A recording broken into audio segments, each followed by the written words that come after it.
Halo Mbak J, suaraku kedengeran nggak Mbak J?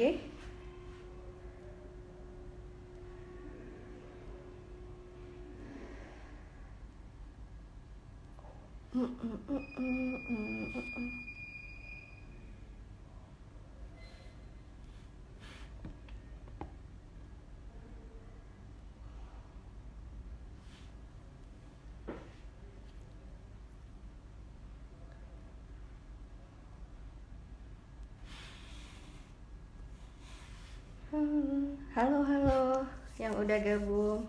Oh iya, oke.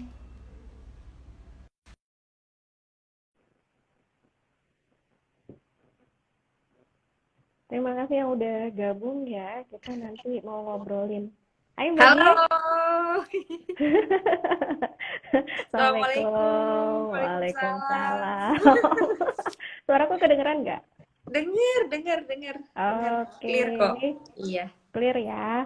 Oke, ini sih kita sebenarnya kan live-nya 1 menit lagi, kita tunggu aja dulu ya. Ini kan masih Oke. jam 1.29. Mungkin untuk teman-teman yang baru gabung, saya perkenalkan dulu ya, nanti kita live-nya bareng sama Dokter Sarah Jehan. Panggilannya Dokter Jehan, alumni dari Unpad, ini ya, PPDS KFR Unpad ya. KFR Unpad, iya. Oke, kita udah tunggu ya jam berapa ya? Udah makan siang belum? Aku belum. Aku udah, Kali kebetulan ini lagi aku bawa yang bekal nggak bawa kan. bekal. Bawa bekal. Oke, ini udah mulai ada nama orang. Oke, kita mulai aja ya. Kita sapa dulu teman-teman yang udah gabung. Assalamualaikum warahmatullahi wabarakatuh.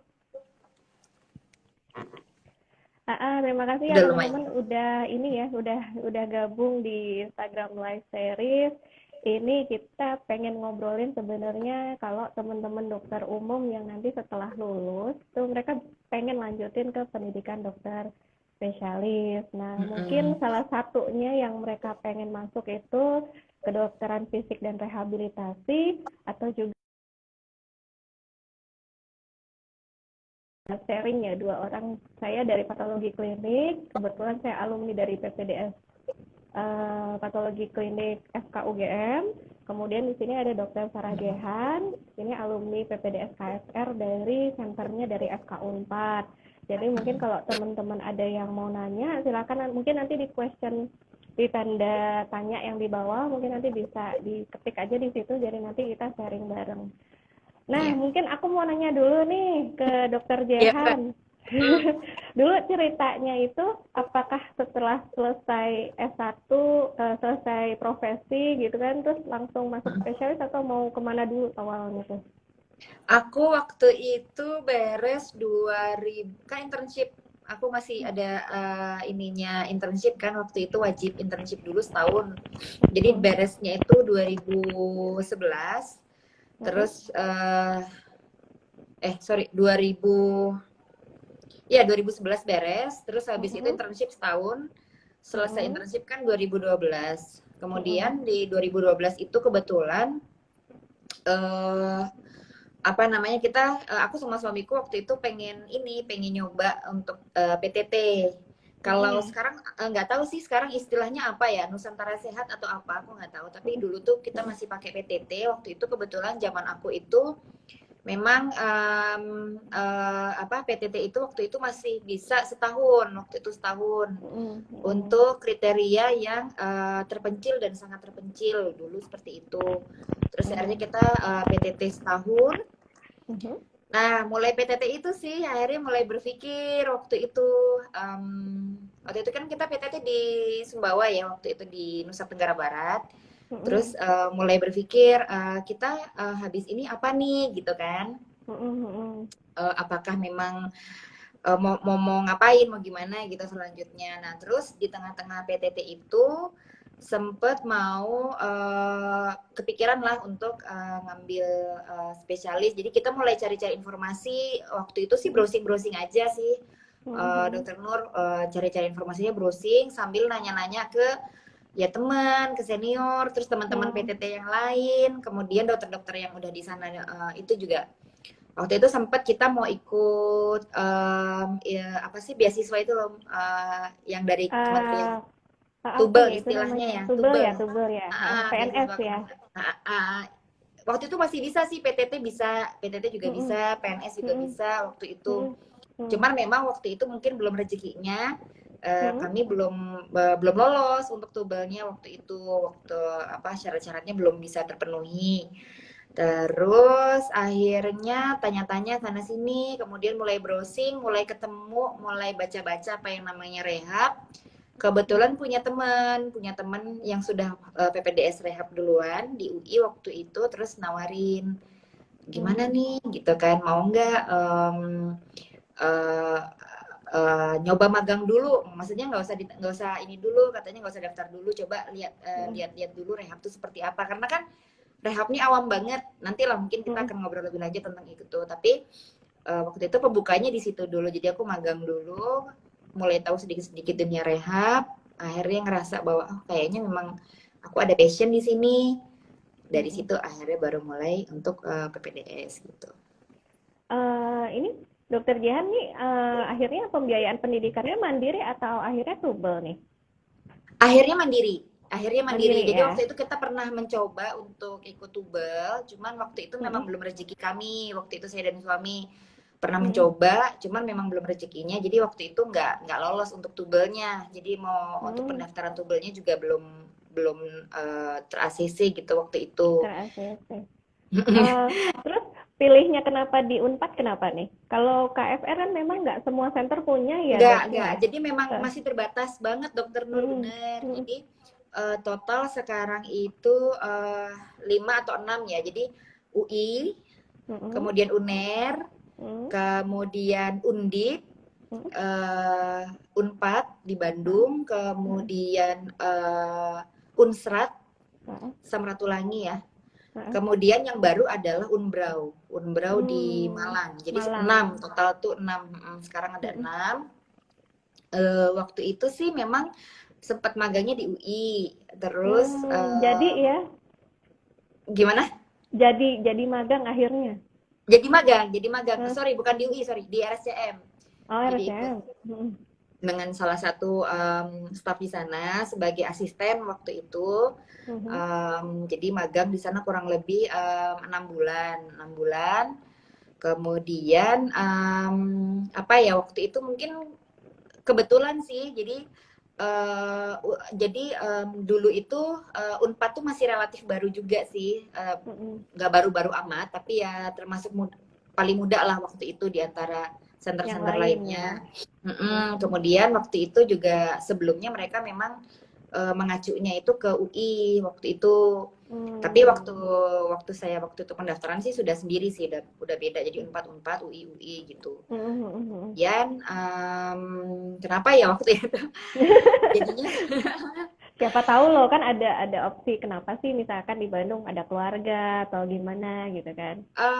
enggak, jadi gini, jadi kan kebetulan waktu itu aku udah berkeluarga kan, terus aku kayak Mm, berpikir di Bandung ini tempatnya kondusif ya gitu untuk tempat tinggal, lebih ke preference pribadi sih waktu itu, jadi kondusif untuk tempat tinggal kita, karena kebetulan ya ini balik lagi sih, mungkin nanti akan ada orang yang memang sementara masa pendidikan mereka maunya mm, pisah gitu ya, long distance marriage mm, gitu, ada juga kayak mm, gitu. Cuman waktu itu aku memilih untuk tetap sama-sama. Jadi ada mm, bareng keluarga mm, juga. Nah, menurut mm, kami sih waktu itu, aku dan suamiku kayaknya di Bandung juga tempatnya lumayan kondusif untuk bawa keluarga. Kemudian mm, suami waktu itu kan dokter umum ya, jadi untuk melanjutin kerja juga di sana gitu. Jadi mm. kelihatannya memang di Bandung lebih kondusif daripada tetap di Jakarta gitu waktu itu. Hmm. Mungkin teman-teman yang belum tahu ya, jadi saya sama Dokter Jehan nih statusnya sama. Saya sama Dokter Jehan nih suaminya sama-sama dokter, tapi yang PPDS duluan itu istri-istrinya duluan. Istrinya aja. Cuman bedanya suami saya belum PPDS di sekarang. Kalau suaminya Dokter Jehan itu udah PPDS anestesi di FKUGM. Oke, jadi kalau misalkan nih teman-teman yang lagi nonton terus habis itu pasangannya ternyata adalah dokter umum juga, sebenarnya itu perlu didiskusikan ya dok. Siapa sih yang mau sekolah duluan ya di Iya. antara keduanya Ya gitu. Jadi kecuali kalau misalkan memang ini ya supporting sistemnya kuat, mungkin kan ada juga beberapa yang memang punya supporting system kuat, baik dari keluarga pihak keluarga besar, kemudian apa ya, itu kan memang harus dibicarakan tuh antara kedua belah pihak kalau memang sudah berkeluarga ya, supporting betul system dan sebagainya. Kalau memang kuat sih mungkin bareng bisa ya. ya langsung berdua gitu sekolah. Cuman masalahnya kadang-kadang tuh gini, jadi kalau misalkan temen-temen nih, misalkan punya support system yang kuat, dua-duanya mau jalan bareng, itu nggak apa-apa. Tapi Gak kalau apa-apa. misalkan memang nggak kuat, dan misalkan memilih seperti saya dan dokter Jihan, karena kami sama-sama mandiri nih PPDS, paling nggak harus satu dulu deh yang PPDS, jangan Iya, dua-duanya. Kenapa? Biar perekonomian keluarga itu juga berjalan gitu tetap bisa kan. running, bisa Karena kan jalan. walaupun kalau betul, jadi kalau misalkan semuanya jalan, kita juga harus lihat nih teman-teman residen kan banyak juga yang dua-duanya jalan. Kadang-kadang kita lihat nih keluarganya ternyata support systemnya kuat banget. Nah itu kalau Iya, gitu alhamdulillah rezeki mereka kan alhamdulillah ya. itu Nah, rezekinya.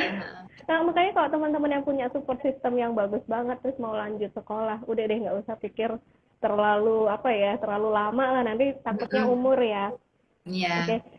mungkin saya juga sekedar sharing. Jadi sama kayak dokter Jehan, saya tuh juga nggak dari S1 nggak langsung juga sih, nggak langsung PPDS. Saya malah tuh mungkin 5 tahun dulu praktek nih di dokter umumnya. Cuman memang saya dulu fokus di perusahaan. Jadi kan dulu gara-gara abis dokter umum gitu kan, kalau mau praktek apa tuh ACLS ATLS itu kan perlu uang juga ya kalau selesai dokter umum. Terus habis itu aduh malu banget nih mau minta uang sama orang tua. Akhirnya kan saya akhirnya cuma minta, oke Bu, aku mau pelatihan hiperkes dulu nih gitu kan. Pelatihan hiperkes dulu, kenapa? Itu kan sertifikatnya long life ya, jadi nggak usah Iya. yang kita harus ambil sertifikasi lagi.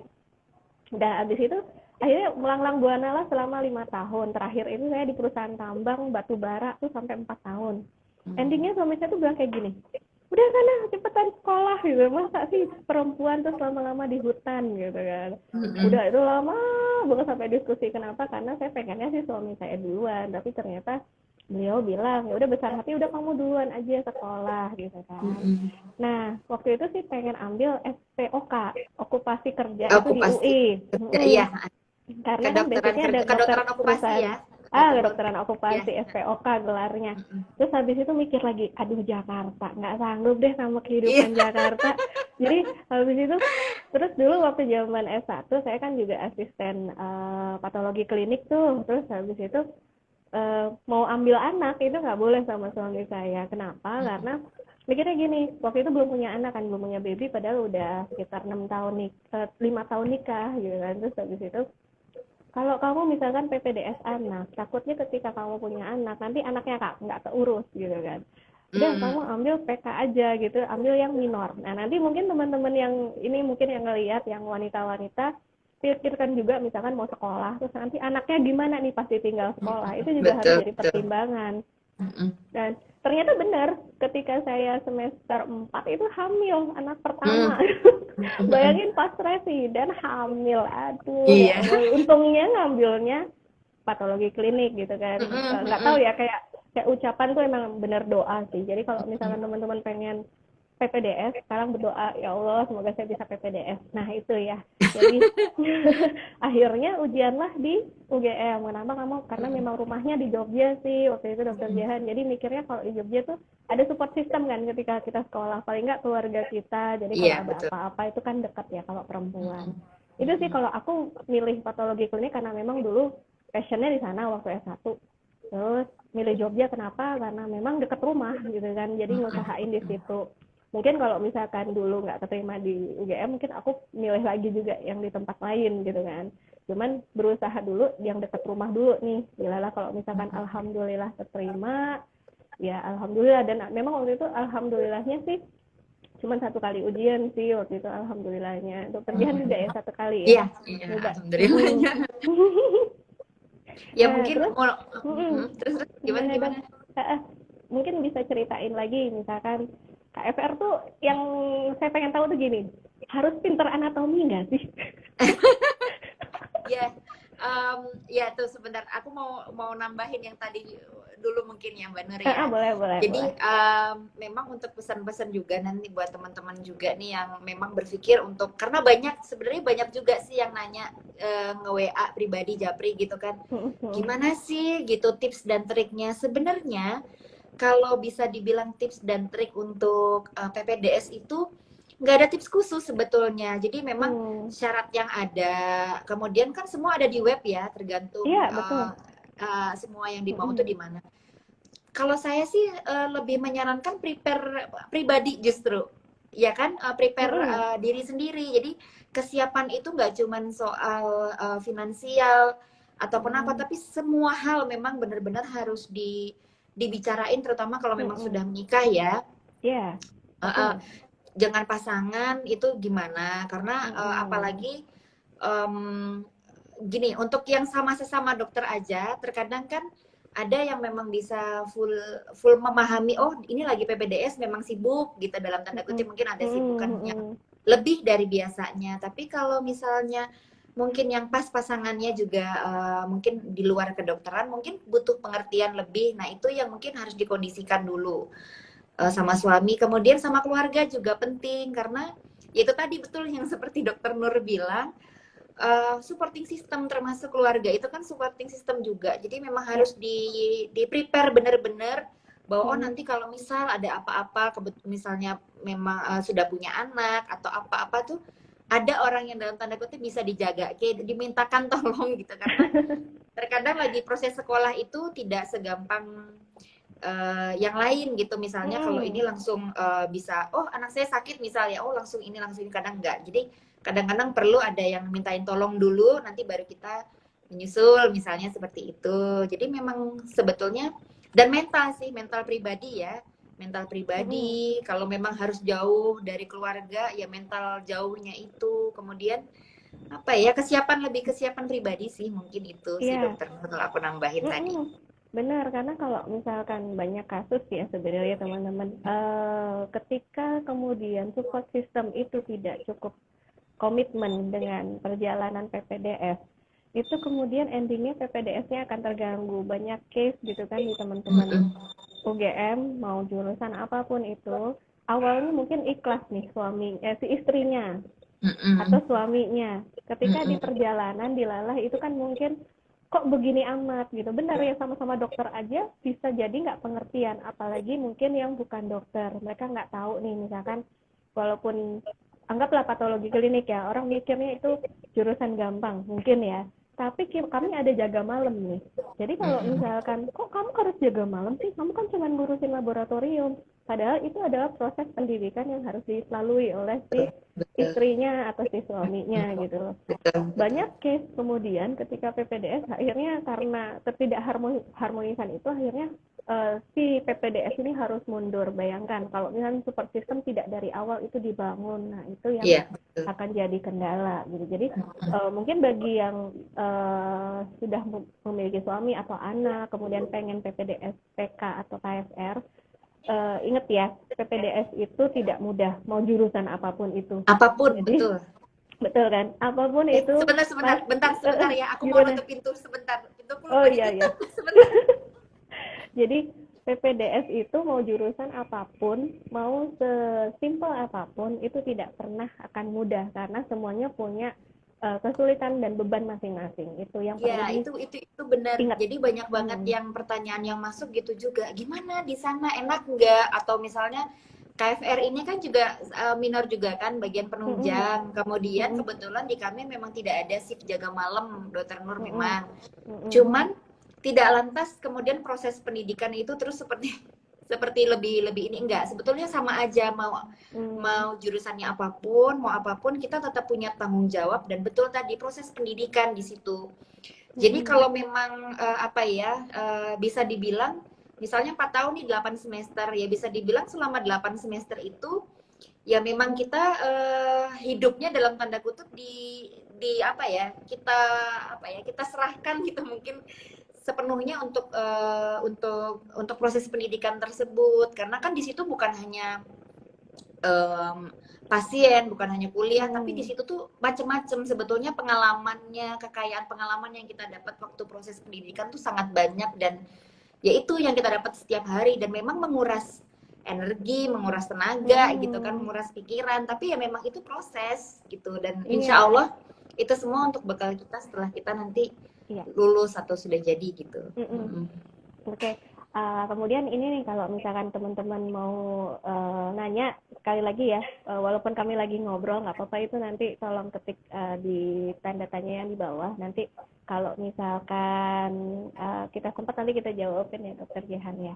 Nah, Mm-mm. tadi balik Iya, KFR iya. harus pinter anatomi nggak? Kalau saya Oh jujur iya. enggak gitu. Kalau untuk KFR, ya jadi benar. Apa namanya, di semester-semester awal, sorry nggak semester awal, dari ujian masuk aja. Dari ujian Hmm. masuk itu memang seputar anatomi, betul. Memang betul seputar anatomi. Jadi untuk proses ujiannya, kita kan ada tes tertulis dan tes wawancara, tapi biasanya untuk teori itu di tes Hmm. tertulisnya. Nah, di Hmm. tes tertulis ini memang banyak yang melibatkan pertanyaan-pertanyaan itu tentang anatomi dan kinesiologi. Jadi kalau yang mungkin baru Hmm. dengar, kinesiologi ini adalah ilmu yang mempelajari untuk gerak. Jadi anatomi itu lebih sifatnya anatomi yang kinesiologi, jadi untuk gerak, misalnya otot utama untuk menggerakkan bahu apa, otot utama untuk menggerakkan sendi siku apa, yang kurang lebih seperti itu. Kira-kira nanti dipersarafi oleh apa? Karena memang itu nanti menjadi modal pada saat proses pendidikan. Jadi sebetulnya nanti yang diujiankan pun nggak jauh-jauh juga kok dari situ. Dan Ah. itu kan basic science ya, udah kita Hmm. dapat di dokter umum. Jadi ya memang kurang lebih memang anatomi paling tidak memang harus tahu gitu. Heeh.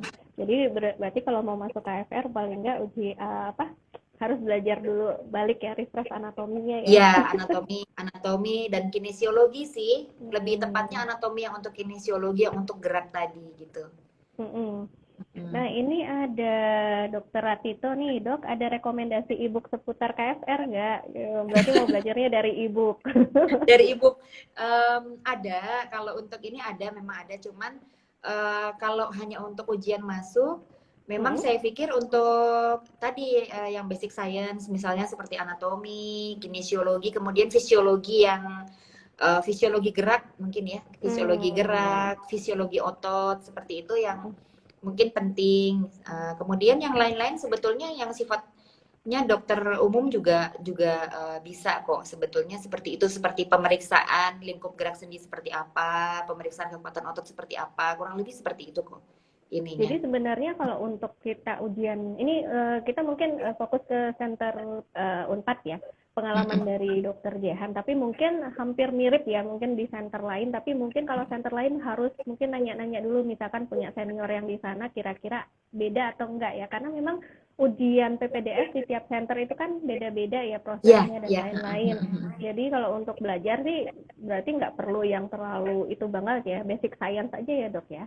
Basic science-nya memang paling tidak ya, paling tidak minimal, dalam arti memang itu harus tahu dulu. Nanti kalau lebihnya misalnya memang punya waktu untuk mulai baca-baca buku rehab atau apa, boleh, boleh, itu justru akan menambah nilai poin. Tapi basic science yang kita sudah dapat di dokter umum yang berkaitan nanti dengan proses rehabilitasi misalnya, itu Hmm. minimal sudah dikuasai gitu. Minimal kita udah pernah tahu, oh perannya dokter rehab dalam misalnya penanganan pasien stroke itu sebagai apa, biasanya ngapain, itu biasanya kita udah Hmm. mulailah cari-cari informasi kalau belum pernah terpapar sebelumnya. Kalau saya dulu tidak, kebetulan memang saya nggak tahu kalau dokter Nul, kalau saya memang tidak ada koas rehab waktu itu, belum ada, zaman dulu Hmm. itu belum Hmm. ada waktu itu, Iya, belum, zaman saya juga belum ada. Tapi emang belum UGM kan. nggak ada sih ya.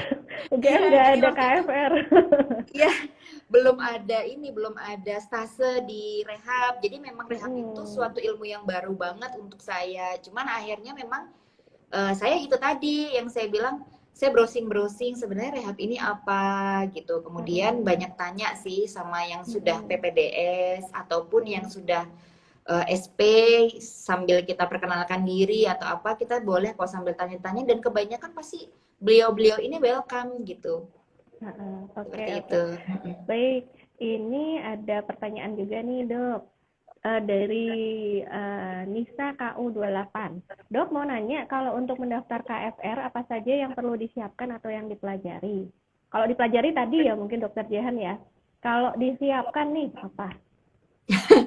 Jadi ini kebetulan aku juga lagi pas buka sih ininya webnya. Jadi ada webnya itu namanya SMUP, SMUP ya, smup.unpad.ac.id garis miring spesialis. Nah di sini semua udah sangat jelas sebetulnya persyaratannya apa. Dari mulai persyaratan umum dan persyaratan khusus waktu itu. Nah, kalau saya boleh memberikan tips sedikit, jadi memang ini sangat-sangat diperhatikan. Misalnya, contohnya permintaannya adalah TOEFL ya, waktu itu memiliki nilai tes kemampuan bahasa Inggris yang TOEFL. Artinya memang ini agak berbeda karena UGM tidak memakai TOEFL ya, Dok ya? Iya, betul. Kalau UGM tuh kita, tapi sebenarnya bisa juga sih, Dok. Jadi kalau UGM sama, nanti banyak pertanyaan nih. Syaratnya apa? Kepoin websitenya PPDS FK UGM. Di sana ada tulisnya. Kalau nggak salah TOEFL bisa, tapi itu untuk syaratnya berapa itu angkanya nanti ada di sana. Saya kurang paham. Cuman Ada memang ya, di, memang tapi memang diperhatiin di webnya itu karena masing-masing ah, itu punya ini punya sendiri angka kadang-kadang ya. batas sendiri Uh, ya. Terus kalau kalau seingat saya waktu suami saya itu ada satu lembaga bahasa, saya lupa lembaga bahasanya apa. Kemudian yang satu lagi ada dua waktu itu yang diterima oleh UGM. Saya lupa waktu itu apa. Mungkin teman-teman nanti bisa langsung cek di webnya karena takut salah ya. Tapi kalau di Unpad di sini memang diminta untuk TOEFL yang paper base itu 450, kemudian yang internet base itu 45 minimal, dan yang komputer base itu 135. Pada intinya sih sebetulnya ikutin aja. Jadi kalau memang ada permintaan seperti ini yang minimal seperti ini, ya memang berarti harus kita penuhi. Waktu itu saya sendiri pun juga sampai kursus lagi, Dokter Nur, Oh untuk iya, bahasa TOEFL Inggris waktu ya. itu. Iya, Iya. iya. Jadi sempat kursus lagi juga untuk TOEFL. Jadi ya kalau memang bisa well prepared, kenapa enggak? Kalau saya seperti itu sih prinsipnya. Jadi untuk Betul. teman-teman, kecuali mungkin memang teman-teman memang udah punya passing grade yang bagus gitu kan, ya mungkin ini. Kalau saya sih waktu itu merasa perlu untuk kursus lagi, jadi memang saya persiapan gitu. Jadi sambil saya magang, sambil saya sambil persiapan kursus juga untuk yang TOEFL. Kemudian persyaratan-persyaratan lain sebetulnya sederhana. SIP, STR, kemudian surat-surat keterangan seperti itu. Itu menurut saya memang harus di apa ya, dilengkapin ya. Kalau memang dilengkapin ya memang harus dicantumkan di situ apa ya. Kadang-kadang gini, dimintanya misalnya minimal pengalaman harus 2 tahun, atau dimintanya ini ya, kalau saya pribadi kalau memang sudah tercantumnya seperti itu ya berarti seperti itu gitu. Artinya kalau memang belum atau belum apa ya, menurut saya lebih baik itu dipenuhi dulu. Kemudian nanti perlu jadi perhatian juga adalah persyaratan khusus. Biasanya memang di beberapa program studi memiliki persyaratan khusus, dan itu sudah ada di web semua, dicantumkan. Misalnya harus ada ATLS, ACLS, atau untuk KR sendiri saya lihat ini yang terakhir belum ada persyaratan khusus sih. Paling persyaratan untuk batas minimal ini ya, minimal usia. Cuman sebentar, maaf, di sini saya lagi nggak kebuka itu. Jadi teman-teman nanti cek aja di situ minimal usia, persyaratan-persyaratan khusus, persyaratan umumnya apa ada. Itu sih, Dokter Nur.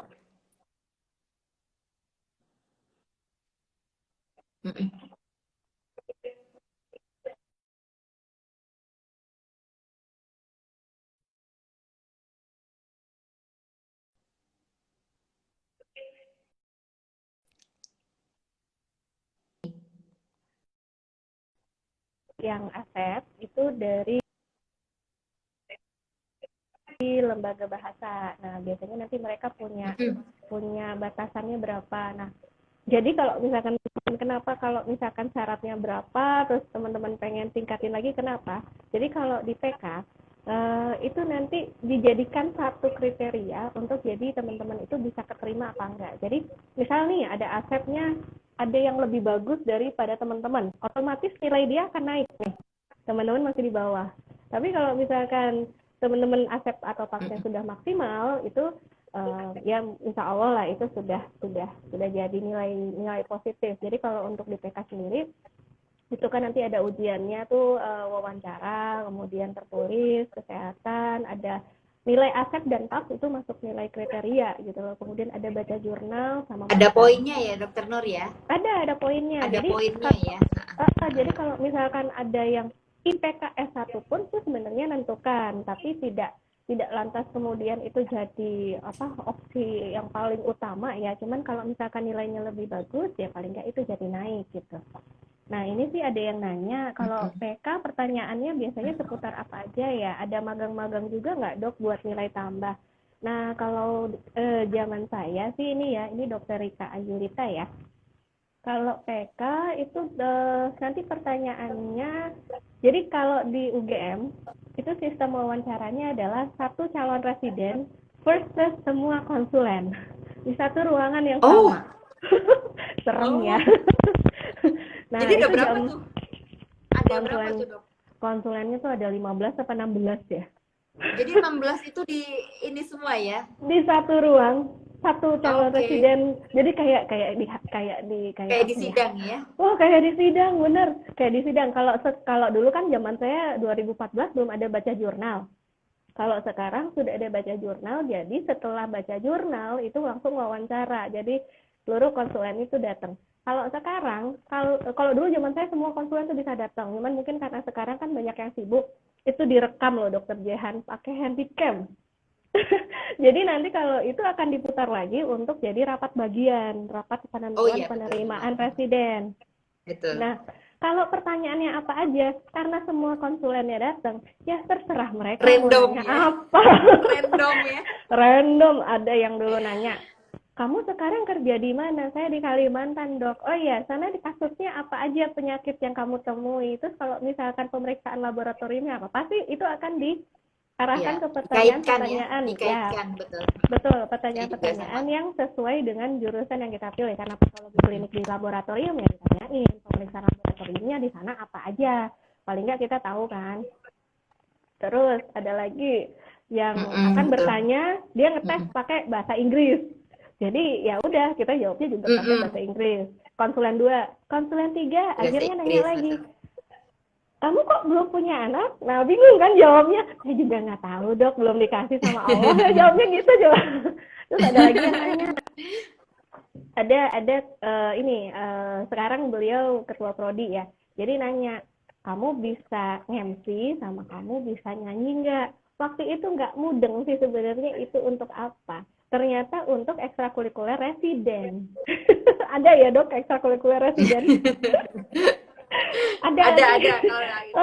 ada. Jadi misalkan kalau kayak bedah UGM itu teman-teman saya selalu ditanya, kamu bisa main bola apa enggak, atau kamu bisa main futsal atau enggak, atau kamu bisa main badminton atau enggak, itu tergantung dari jurusannya biasanya. Nah itu ya. Nah tapi tetap kalau mau masuk PK sih siapkan aja sih sebenarnya, belajar baca-baca, kan kita ujian ya. Jadi ujian kalau PK sih ya di UGM itu kami biasanya pakai buku kuliah teman-teman FKUGM S1. Terus kalau mau cari buku-buku tentang hematologi, monggo sih, nanti biasanya ujiannya kebanyakan hematologi. Jadi itu bisa dipakai. Terus kayak mungkin pemeriksaan imuno itu juga bisa, basic science sih sebenarnya dulu S1 kita udah pernah dapat, cuman mungkin kita karena jarang buka sih jadi makanya kita lupa. Nah kalau magang-magang juga buat nilai plus, saya pikir sih di UGM sih belum ada seperti itu ya magang-magang, karena nanti ketika teman-teman nanti misalkan mau masuk UGM, untuk ujian masuknya ada magangnya. Jadi kalau magang itu nanti yang nilai itu adalah senior residennya. Tujuannya magang nih jadi kayak mereka pura-pura jadi residen. Mereka pura-pura jadi residen.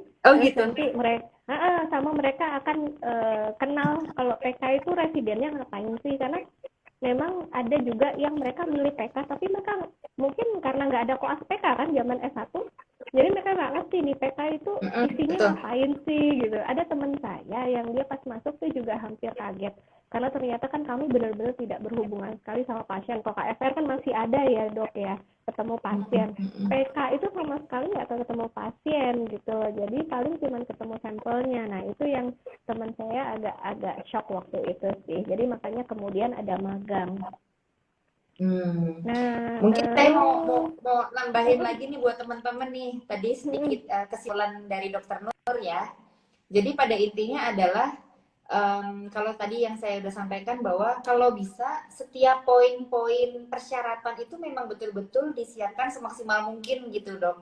Jadi misalnya tadi balik lagi kalau TOEFL tadi kan seperti Dokter Nur bilang bahwa TOEFL itu juga punya poin kan. Jadi kalau bisa kita persiapkan sebaik-baiknya, setinggi-tingginya nilainya ya kenapa enggak? Kalau saya sih gitu mikirnya. ya betul Kemudian kayak ini ada ujian ini juga ya dok, kayak CPA ataupun psikotes yang seperti itu. Nah itu kan buku-bukunya ada tuh di Gramedia, di Gramedia juga ada gitu. Nah kalau saya juga boleh menyarankan baca kemudian berlatih, kemudian apa, karena walaupun kelihatannya itu sepele gitu kan, tapi menurut saya nggak ada salahnya bahwa kita tuh baca-baca dulu, siapa tahu dari situ memang nilai kita bisa bagus, dari situ poin kita tinggi gitu. Jadi mungkin itu yang bisa membantu kita nanti untuk lolos dari ujian, karena kan yang daftar tuh lumayan. Jadi waktu saya itu kalau nggak salah yang daftar itu sekitar 20 berapa ya, 25-an atau di atas 20-an lah waktu itu. Nah, yang keterima mungkin di tempat saya mungkin sekitar 6, 7 orang atau 5 orang seperti itu. Jadi kan sekitar 1 banding 4 ya. Nah, itu kan kita harus persiapkan sebaik mungkin persiapan-persiapan itu. Memang ada sih seperti asal universitas misalnya, kemudian IPK itu mungkin juga menjadi bahan pertimbangan. Tapi menurut saya walaupun mungkin asal universitas kita bukan negeri ataupun mungkin dulu IPK kita juga biasa-biasa saja, nggak sampai cum laude misalnya. Nah yang tadi ini yang saya bilang kayak TOEFL, kayak ujian-ujian yang seperti itu, kita kejarnya tuh di situ gitu, karena kan yang lalu kita udah nggak bisa rubah lagi kan. Nah yang kita upayakan semaksimal mungkin tuh yang apa namanya, yang mau kita hadapi gitu. Jadi persiapkan diri sebaik mungkin, apapun persyaratannya tuh kalau bisa betul-betul apa ya, dipersiapkan bener-bener gitu. Walaupun hanya TOEFL, hanya tes psikotes misalnya atau apa, tapi kalau saya sih bisa sarankan itu bener-bener dipersiapkan gitu. Mungkin Dokter Nur tambahannya. Iya, nambahin juga dok. Emang kalau misalnya kita emang mau niat PPDS, persiapkanlah yang benar-benar siap. Jadi dalam arti itu seakan-akan ini udah pilihan kita terakhir untuk PPDS gitu loh. Karena banyak yang saya ngelihat teman-teman yang gagal PPDS itu, pertama persiapannya kurang banget, yang kedua mungkin terlalu banyak mencari informasi. Nah ini yang agak juga mungkin gini loh. Mungkin Allah udah tahu nih kamu setengah hati gitu kan. Kalau udah kamu setengah hati atau kamu ada keraguan, aduh aku PPDS atau enggak, tuh Allah tuh kayak tahu. Jadi akhirnya endingnya jalannya untuk diluluskan itu susah loh gitu. Jadi kalau misalkan emang mau PPDS, luruskan niat, jangan ada keraguan. Terus kalau saya dulu doanya gini dong, ya Allah semoga saya keterima PPDS PK periode Januari 2014. Nah udah jadi pesimis banget gitu kan. Tapi setelah kita benar-benar ikhtiarnya maksimal, kalau ikhtiar kita sudah maksimal, sudah tidak ada yang bisa kita lakukan lagi, itu udah kita berserah diri sama Allah. Iya betul. Nah, terus kemudian benar juga tadi Dokter Nur yang dibilang informasi itu memang harus dicari. Jadi bukan lantas karena kita belum pernah tahu misalnya rehab itu apa, PK itu apa, karena nggak ada stase koasnya gitu misalnya. Terus kita jadi asal mendaftar aja gitu, karena itu kelihatan betul itu Dokter Nur. Jadi pada proses wawancara intinya sebetulnya para penguji itu ingin mengetahui kesiapan kita untuk sekolah itu seperti apa, baik knowledge-nya, basic knowledge-nya, kesiapan mentalnya yang seperti saya tadi udah jelasin, kesiapan supporting sistemnya, dan ini seberapa besar sih motivasi kita sebetulnya. Motivasi kita sekolah itu untuk apa, niatnya sekolah itu untuk apa, kemudian motivasi atau ikhtiar yang sudah kita lakukan tuh apa aja. Jadi itu yang betul-betul kalau menurut saya sih dinilai. Jadi jangan sampai misalnya tanyakan, kamu tahu ini apa, misalnya tentang rehab gitu ya, rehab itu apa, kemudian menjawab hanya sekenanya. Nah itu kalau menurut saya mungkin penguji udah, oh kok anak ini, apalagi zaman sekarang ya, sebetulnya kan apa namanya, internet banyak, ini banyak media-media yang sudah apa sih mencantumkan rehabilitasi medik itu juga sudah banyak. Jadi seharusnya memang bisa lebih diketahui gitu. Nah, jadi pesan buat teman-teman ya, menurut saya rajin-rajin baca tentang program studi yang diminati misalnya, kemudian cari tahu, kalau memang bisa mencari teman atau kenalan atau apa, itu cari aja informasi misalnya yang sudah jadi PPDS, baik yang tahap awal ataupun tahap akhir gitu. Tapi yang lebih fresh tuh yang lebih tahap awal tuh biasanya kan syaratnya masih mirip-mirip tuh, belum ada perbedaan gitu misalnya. Nah itu bisa ditanyain, atau mungkin yang sudah SP juga nggak apa-apa, beliau-beliau tuh ditanyakan ini nanti seperti apa sih, ininya gimana, kalau bisa memang yang sejurusan misalnya kepingin di Unpad ya, mungkin yang carilah yang alumni Unpad, mungkin seperti itu. Jadi ada gambaran gitu dok ininya untuk nanti bahan apa ya, modal wawancaranya itu gitu dok. Iya. Ini juga ada pertanyaan nih mirip untuk PK sama KFR nih. Kalau di UGM ada batas untuk daftar PK bisa berapa kali maksimal, di WPPDS nggak ketemu penjelasannya. Ini Putra Katili ya. Apa perlu PIT seminar Patin nggak ya dok? Soalnya masa pandemi susah dok buat ikut seminar-seminar kecuali yang seminar online. Nah ini juga ada pertanyaan nih yang mirip nih, kalau dari Nisrina Merdiah, kalau info-info mengenai seminar KFR biasanya dapat dari mana? Mungkin saya dulu ya dok. Jadi kalau UGM, setahu saya sih memang untuk jurusan yang sama itu 2 kali, kemudian 1 kalinya itu ke yang lain. Tapi memang sejauh ini tuh belum ada yang benar-benar secara di atas kertasnya seperti itu. Tidak ada yang, dulu sih memang ada pas zaman saya, jadi di jurusan yang sama itu maksimal 2 kali.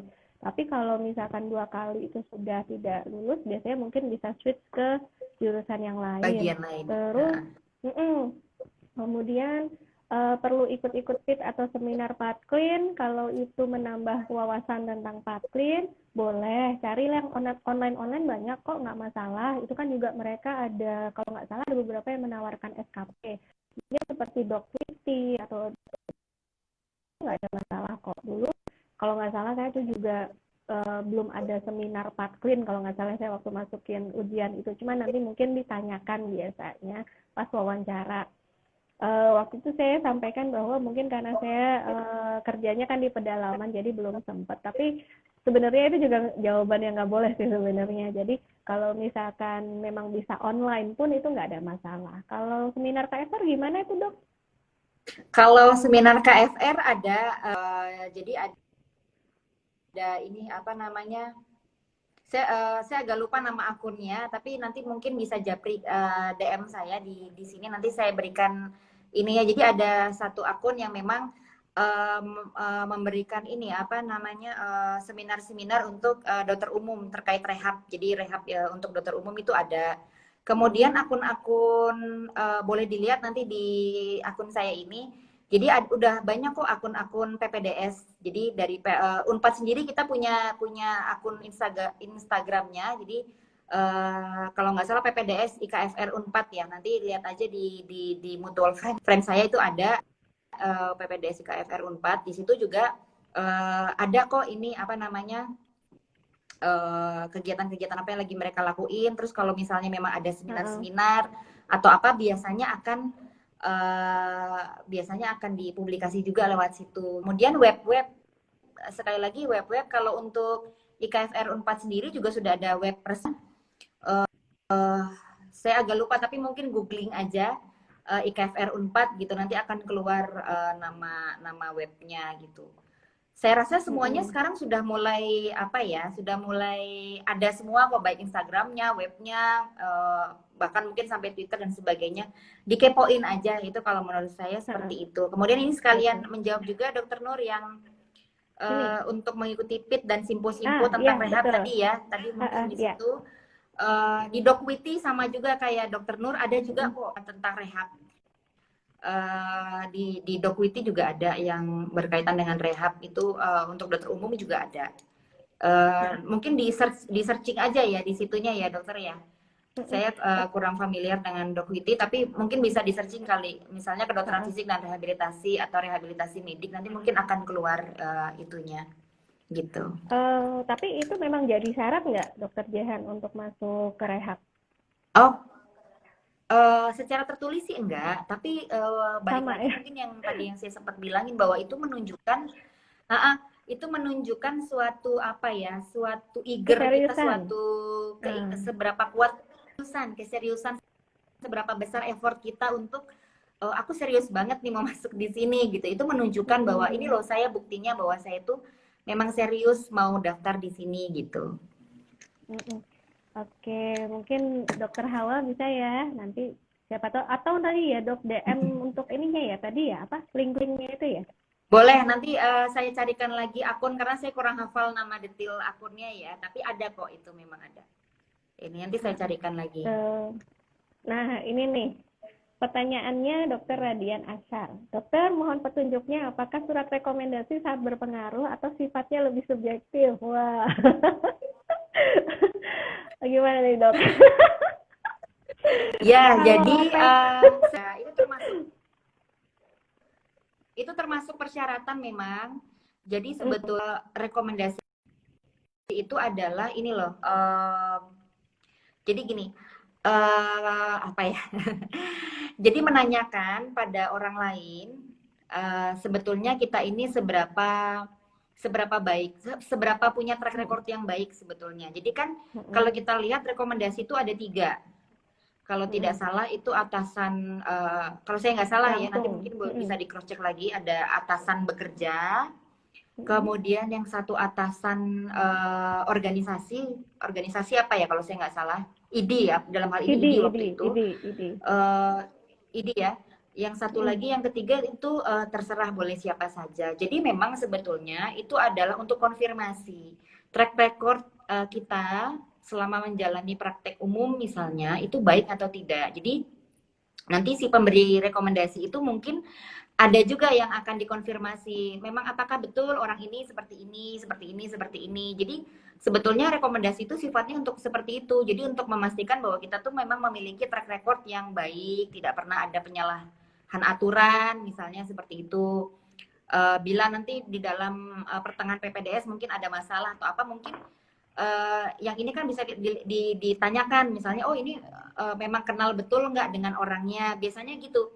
mm, Memang tahu persis ini orangnya siapa, memang tahu lah gitu ya, memang tahu mm, sehingga bisa memberikan suatu rekomendasi bahwa orang ini tuh baik atau tidak gitu. Setahu saya sih untuk rekomendasi seperti itu, dan saya pribadi sewaktu mendaftar untuk KFR itu saya mengikuti syarat tersebut. Jadi untuk ID ya saya minta ke ID menghadap, kemudian minta dari ID, kemudian atasan bekerja karena kebetulan saat itu sedang magang, maka saya waktu itu kebetulan sekalian meminta atasan Kalian. saya waktu itu untuk magang. Kemudian yang ketiga adalah orang yang bebas, yang ketiga kan bebas. Jadi kebetulan memang ketika saya bekerja saya ada kenal, kebetulan beliau SPKFR juga, jadi saya sekalian meminta. Tapi kalau menurut saya apakah itu berefek atau tidak, saya kurang tahu sih sebetulnya. Tapi kalau Ya, saya sih prinsipnya mengikuti apa yang ada di web aja, syarat. di atas kertas itu Ah, seperti apa gitu ininya. ya, Iya kalau UGM syaratnya. sendiri memang tiga sih tahu saya. Jadi atasan langsung, ID, terus satu tuh boleh bebas sebenarnya. Cuman kalau UGM kan itu online sekarang. Jadi kalau misalkan pemberi rekomendasi itu nanti langsung dikirimkan dari UGM via email.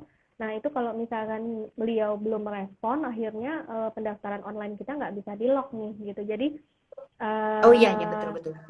Jadi hati-hati juga kalau misalkan cari rekomendasi, seumpama beliau-beliau itu susah untuk secara online karena mungkin sudah cukup berumur gitu kan. Jadi mungkin minta saja secara rekomendasi tertulis, nanti itu dimasukkan di berkas pada saat pengiriman berkas itu juga bisa.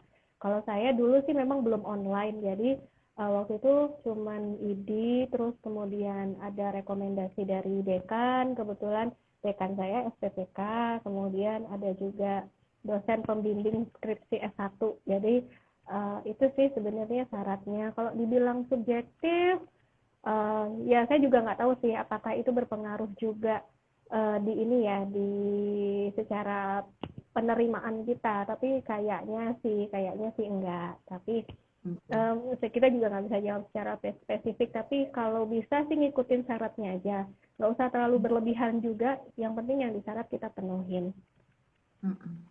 Terus ini ada pertanyaan mana ya? Oke. Nah, kalau biaya PPDS PK dari Dokter Pinanti, estimasi berapa ya Kak sampai lulus? Mungkin ini juga pertanyaan yang sama buat saya ke KFR. Saya jawab dulu ya, kalau PK dulu zaman saya itu awal masuk ya. Awal masuk itu di 17 juta. 17 juta itu komposisinya adalah 10 juta itu uang masuk, kemudian 7 juta itu semester SPP semester 1. Kemudian karena patologi klinik itu juga combined degree dengan ilmu kedokteran klinis S2, di mana waktu itu kalau saya ambil S2-nya itu cuma nambah 4 juta. Jadi waktu masuk itu cuma 21 juta. Kalau sekarang sepertinya dia flat. Jadi saya sampai lulus itu sampai 8 semester itu SPP-nya 7 juta. Kemudian kalau sekarang kayaknya flat. Nah, flatnya itu juga kalau nggak salah ada di website dan biaya PPDS itu sesuai dengan yang di website. Jadi kalau misalnya teman-teman nanya apakah ada pengeluaran lain, jelas ada. Misalkan fotokopi, makan, bensin buat transportasi, jangan lupa. Kalau ngekos juga itu juga harus dipertimbangkan. Kemudian nanti kalau yang udah mau Sama biaya lulus itu nanti ada penelitian ujian ya. Penelitian ya. penelitian buat tesis itu juga harus dibudgetkan. Ujian nasional itu juga biayanya cukup lumayan gitu. Jadi Ya, kalau di tempat saya sih untuk senior-seniornya alhamdulillah baik-baik. Jadi ketika kita pun misalkan mengeluarkan sesuatu yang itu untuk kepentingan beliau-beliau biasanya nanti diganti kok. Cuman memang harus yang peritilan itu yang harus diestimasi. Mungkin kalau awal-awal masuk sih nggak seberapa gede ya. Nanti pas mau lulus itu pasti gede banget tuh biayanya. Nah, kalau ini biaya KFR gimana dok? Kalau KFR kelihatannya sudah ada perubahan. Ini saya sambil cek lagi di webnya. Jadi sebetulnya untuk biaya SPP dan uang masuk ya, uang masuk itu resmi, secara resmi dan itu ada tertera di web. Kemudian penerimaan pun juga terlampir secara resmi dan tertanda tangan juga kalau saya tidak salah juga seperti itu. Nah, ini saya cek untuk terakhir untuk ilmu kedokteran fisik dan rehabilitasi itu SPP per semesternya 12,5, kemudian dengan dana pengembangan itu 15 juta. Jadi Okay. Mungkin bisa dipreparekan seperti itu. Kemudian ya lain-lain sih sama seperti yang Dokter Nur sampaikan. Itu kan sebetulnya untuk keperluan kita pribadi ya seperti makan, bensin, fotokopi itu kan yang habis untuk kita pemakaian kita pribadi ya. Jadi ya memang harus ada budget untuk itu juga. Tapi kalau yang berkaitan dengan proses pendidikan itu ada secara resmi sudah ada di web, nanti bisa dipantau. Sekalian mungkin kalau mau dipersiapkan dan mungkin perlu juga dipersiapkan dana-dana tidak terduga, mungkin yang memang pada saat proses pendidikan mungkin diperlukan diperlukan mungkin tetap perlu sih seperti dana-dana tidak terduga itu gitu. Misalnya mungkin nanti di tengah-tengah ada suatu acara, seminar atau simpo yang memang harus kita ikutin waktu proses PPDS atau tadi penelitian, itu kan dana-dana yang memang tidak terduga ya, maksudnya kita belum tahu gitu, belum kebayang waktu kita daftar, tapi itu tetap harus dipersiapkan seperti itu.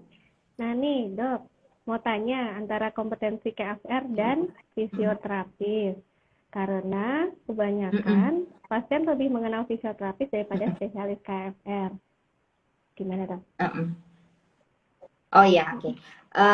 Dari Amriza ya, saya akan coba menjawab ya. Jadi memang kita itu bersifatnya teamwork antara dokter KFR, kemudian ada fisioterapi, terus kita juga punya terapi okupasi, ada ortotik prostetik, ada apalagi terapis wicara. Jadi banyak sebetulnya di dalam namanya instalasi ya mungkin ya namanya sekarang instalasi rehabilitasi medik itu. Di dalamnya itu ada macam-macam, jadi ada dokternya dan ada terapis-terapisnya pun juga berbagai macam. Nah kemudian untuk pembagian kompetensi semua sudah ada ininya masing-masing sesuai dengan jalur pendidikan yang ditempuh. Jadi kalau misalnya kita sebagai dokter, ya yang pertama menegakkan diagnosa, misalnya pasien ini dengan apa, kemudian diagnosa fungsinya. Nah ini penting untuk rehab yang mungkin agak baru, itu ada yang namanya diagnosa fungsi.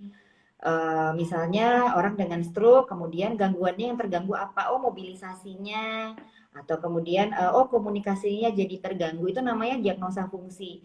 Diagnosa fungsi itu adalah ranah dari dokter untuk memberikan, kemudian menentukan prognosisnya. Jadi prognosis pasien ini nanti seperti apa.